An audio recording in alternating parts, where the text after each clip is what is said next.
मंदिर द्वारा संचालित ऑनलाइन कक्षाओं में आपका स्वागत है।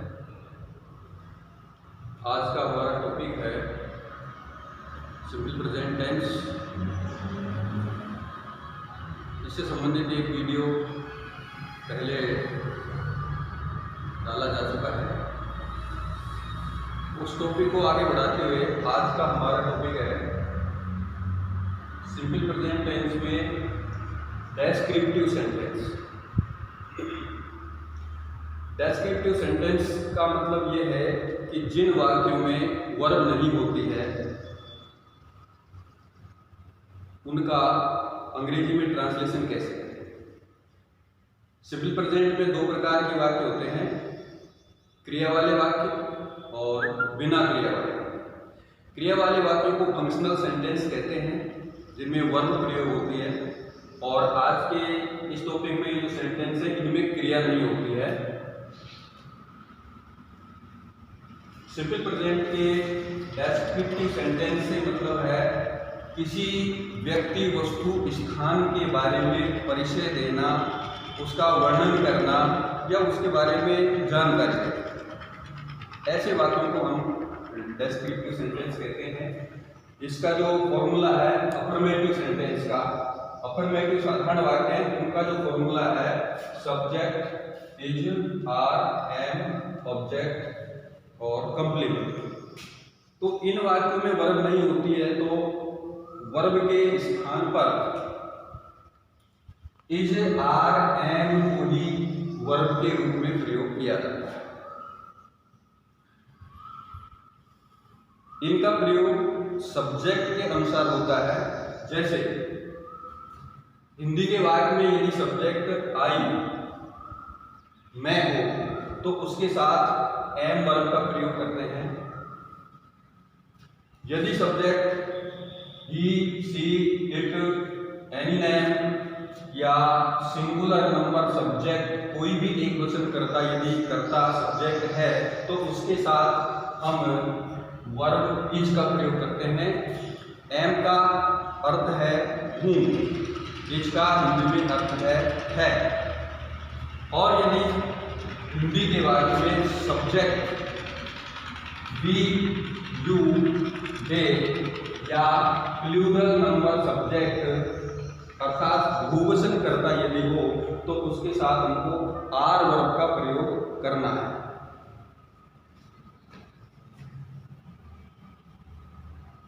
इन नियमों का ध्यान करते हुए हिंदी से अंग्रेजी में वाक्य को ट्रांसलेट करने के लिए हमको ये स्टेप काम में लेनी चाहिए।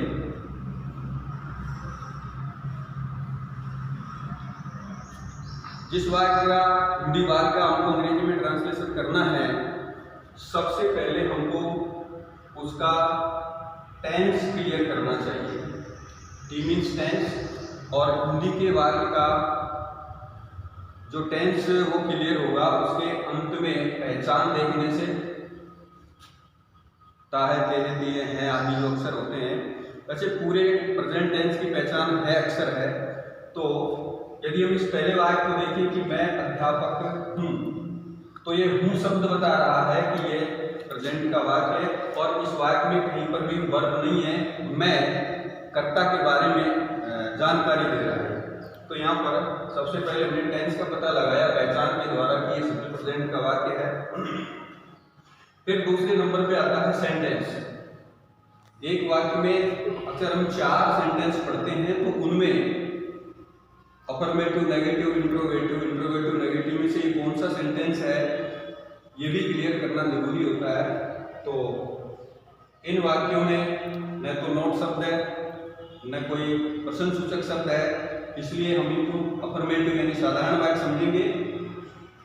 और इस प्रकार हम सेंटेंस क्लियर करेंगे। उसके बाद में हमारे ध्यान में पैटर्न आना चाहिए कि इस वाक्य का पैटर्न क्या है, ये किस राइट ऑर्डर में लिखा जाएगा। तो पैटर्न अफर्मेटिव है और इसका पैटर्न यहाँ पर ये है सब्जेक्ट, आर, एम, ऑब्जेक्ट और अदर्स। और उसके बाद में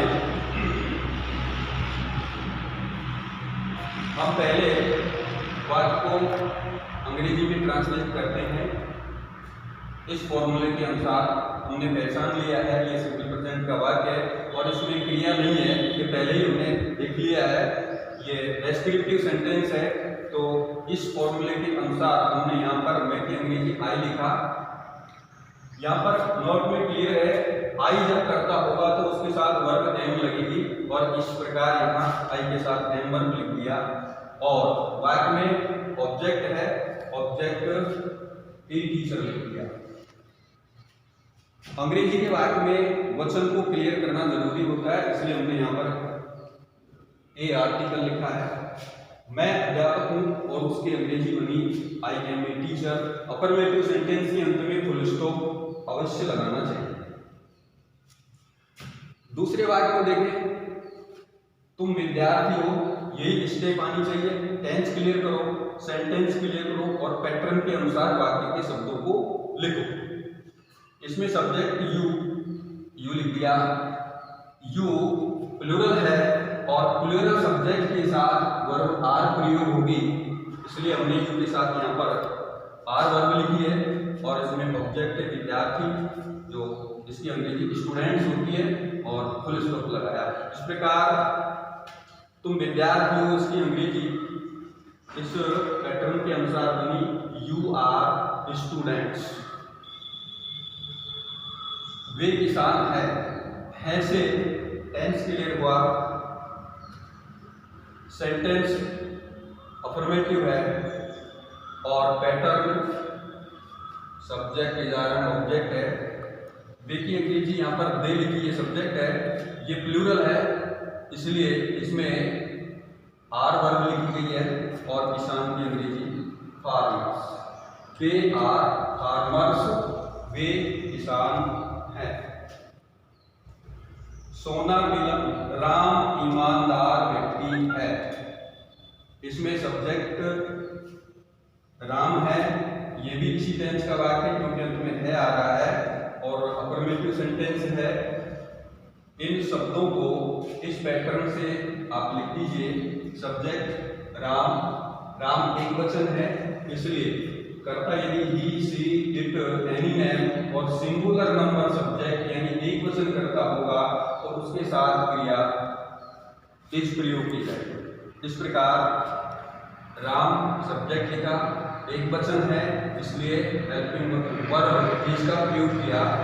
और ईमानदार व्यक्ति की अंग्रेजी होती है ऑनेस्ट मैन और ए की अंग्रेजी यहाँ पर लिखी है एन, क्योंकि ऑनेस्ट की ध्वनि स्वर से शुरू होगी इसलिए यहाँ पर एन आर्टिकल आएगा।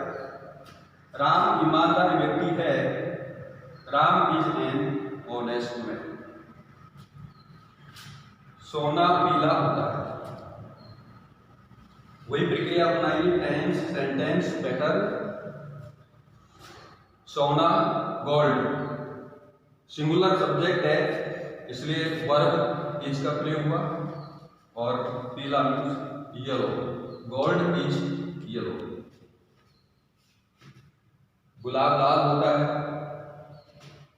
वही प्रक्रिया अपनाइए, ता है सिंपल प्रेजेंट को शो कर रहा है, सेंटेंस साधारण है और पैटर्न यही काम आएगा क्योंकि इन सभी वाक्यों में क्रिया नहीं है। ये सभी इस प्रकार के वाक्य हैं जिनको हम परिचयात्मक डेस्क्रिप्टिव कह सकते हैं। और गुलाब लाल होता है, गुलाब मीन्स रोज एक वचन करता है इसलिए वर्ब इज और लाल की अंग्रेजी रेड। रोज इज रेड, गुलाब लाल होता है। तो ये प्रेजेंट इंडेफिनिट का ही पार्ट है, लेकिन ये सभी ऐसे वाक्य हैं जिनमें वर्ब नहीं है, क्रिया नहीं होती है। और जिन वाक्यों में क्रिया नहीं होती है उनको ही हम डेस्क्रिप्टिव सेंटेंस बोलते हैं। और उन हिंदी वाक्यों को अंग्रेजी में ट्रांसलेट करने के लिए हमको